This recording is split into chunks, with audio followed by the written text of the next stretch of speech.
जन्नत मिर्जा को जाहिल कहने पर उमर भट्ट भी मैदान में आ गए, बुशरा अंसारी पर बरस पड़े।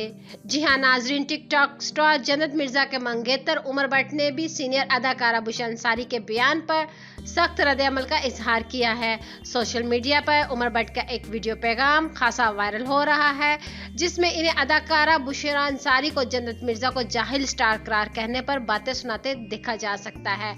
उमर भट्ट ने अपने पैगाम में बुशरा अंसारी को मुखातिब करते हुए कहा, अल्लाह आपको हदायत दे, आप में इखलाकियात की कमी है, आप में तमीज ही नहीं है। आज आपने साबित कर दिया कि आप वाकई एक जाहिल तरीन औरत हैं। क्लिप देखें। खैर मैंने अभी एक वीडियो देखी है माशाल्लाह बुशरा अंसारी साहब की। अल्लाह आपको हदायत दे, आप में ना एथिक्स की कमी है, आप में तमीज़ ही नहीं है, आप एक बाकी जाहिल तरीन औरत आज आप साबित कर दिया। आपके पास कोई राइट नहीं है आप किसी को कहें दुरफिटे मुँह लानत हो आप पे, आप मर जाए, आपका ख़ानदान उजड़ दे। आप ना थोड़ा सा ना तमीज़ सीख लें तो बहुत अच्छा हो जाएगा हमारे लिए भी और सबके लिए भी।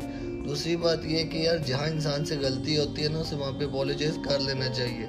जन्नत से गलती हुई थी, उसने ऑलरेडी अपोलोजाइज़ कर लिया था। आपका साबुन बहुत स्लो है, आप हफ्ते बाद आएंगे, बड़ी पहले की पोस्ट थी, इससे पहले भी स्टोरी पोस्ट लग चुकी हुई थी जहाँ पे वो एक्सक्यूज़ कर चुकी थी। और तीसरी बात ये, जो आप लोग इस्लाम की बात करते हो ना, मुझे तो समझ नहीं लगती आप लोग का इस्लाम है कौन सा। उमर भट्ट ने कहा कि आपको कोई हक नहीं कि आप किसी को ऐसा कहें या फिर कहें कि आप मर जाएं या आपका खानदान उजड़ जाए। आप थोड़ा सा तमीज सीख लें, हम समेत सबके लिए अच्छा हो जाएगा। जन्नत के मंगेतर का कहना था कि जहां इंसान से गलती हो उसे माफी मांग लेनी चाहिए।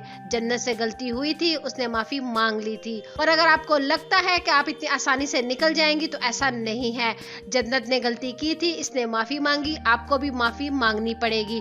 उमर भट्ट ने मजीद कहा कि हम भी इंसान हैं और हमें भी बुरा लगता है, आपको माफी मांगनी चाहिए और जितनी जल्दी माफी मांग ले उतना ही अच्छा होगा। नाजरीन, इस वीडियो को लेकर अपनी राय का इजहार नीचे कमेंट्स बॉक्स में जरूर करिएगा।